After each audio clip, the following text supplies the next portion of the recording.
पर एक बात का हमेशा चिंता और हमेशा ज़िंदगी में रहेगा कि 2019 में एक निर्दलीय करके मुझे मेरे लोगों ने, अमरावती के क्षेत्र के लोगों ने दिल्ली भेजा था।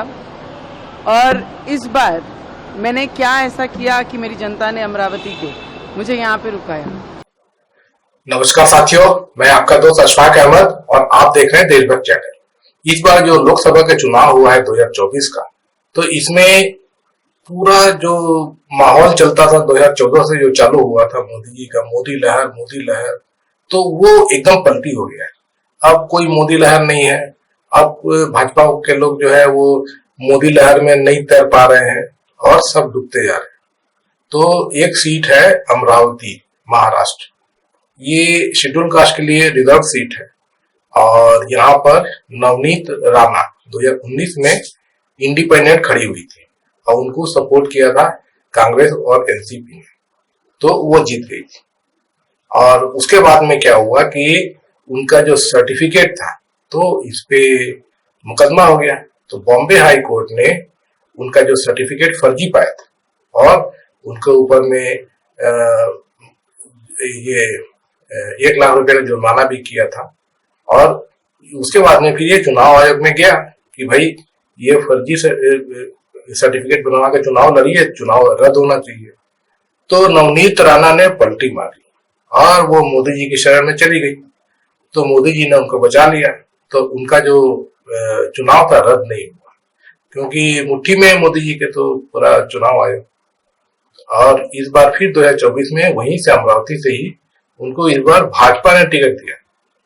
और जब टिकट मिला तो उसके बाद में नवनीत राणा जो है तो वो चुनाव रैलियों में बोलती रही कि मोदी जी की लहर नहीं है, आप मोदी के चेहरे पे नहीं मेरे चेहरे पे देख के वोट कीजिएगा।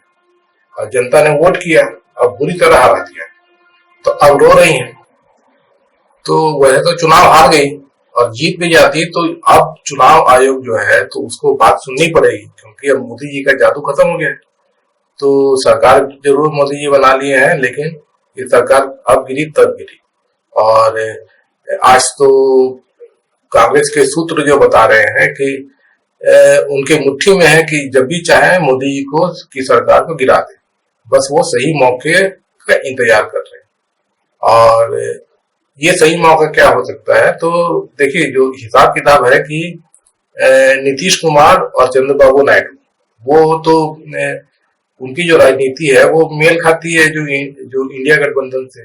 वो सेकुलर लोग हैं और जो नफरत की राजनीति से दूर रहते हैं, हिंदू मुसलमान नहीं करते हैं।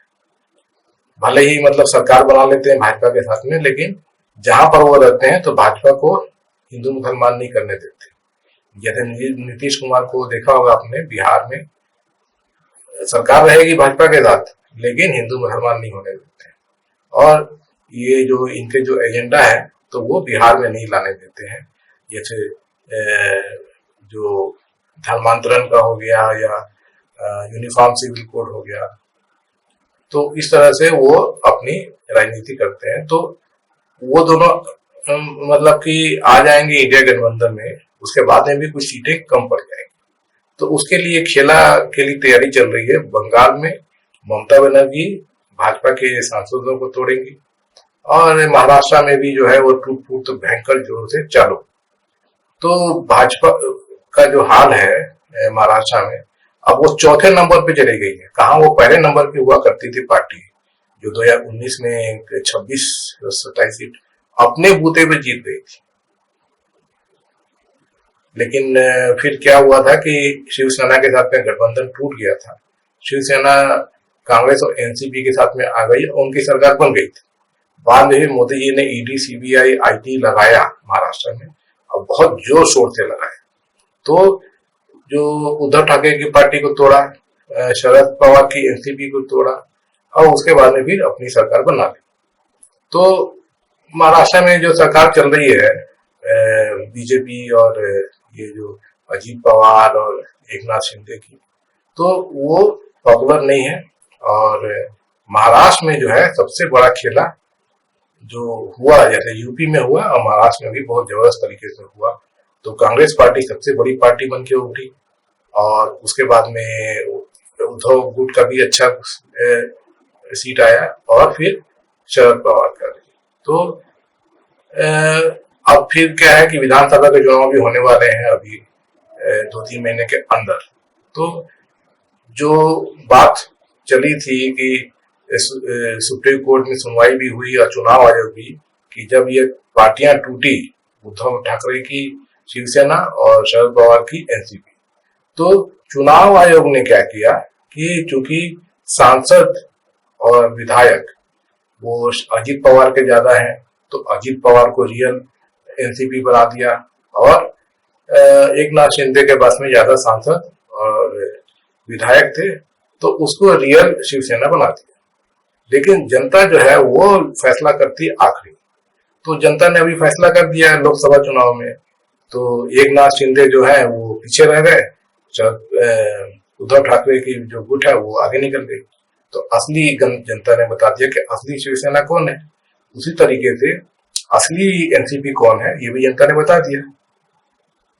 तो पूरे महाराष्ट्र में पूरा माहौल जो जिस तरीके से हुआ, तो उसमें भाजपा बहुत बुरी तरह हारी।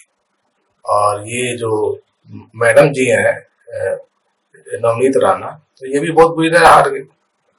तो अब रो रही हैं, तो रोने से तो कुछ होगा नहीं, क्योंकि एक तो मतलब कि फर्जी पार्टी के साथ में है, और दूसरे खुद पूरी तरह फर्जी है।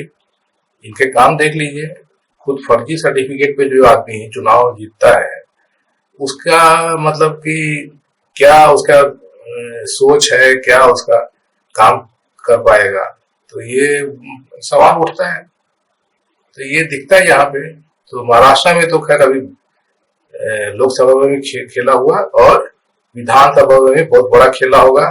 और भाजपा और ये जो अभी से ही जो झगड़ा चल रहा है, तो अजीत पवार का जो एनसीपी है, तो वो तो गठबंधन से भाजपा से बाहर आ चुका है करीब करीब, और शिंदे भी जो है वो भी बाहर आने वाला है, क्योंकि उनके ही पार्टी के लोग सांसद 5-5, 6-6 सांसद एक नाथ शिंदे के, वो वापस उद्धव गुट में जाना चाहते हैं। उसी तरीके से अजीत पवार जो है तो वो खुश नहीं है। तो पूरा महाराष्ट्र जो है जिस तरीके से दिख रहा है कि भाजपा अकेली पड़ जाएगी, वो टूट चुकी है, कमजोर हो चुकी है। और महाराष्ट्र में भाजपा जो है अब बहुत मतलब कि एकदम जैसे कि चौथी पार्टी बन गई है। तो वही हाल होने वाला आगे भी, विधानसभा में भी वो यही जो लोकसभा में हुआ वही विधानसभा में हुआ।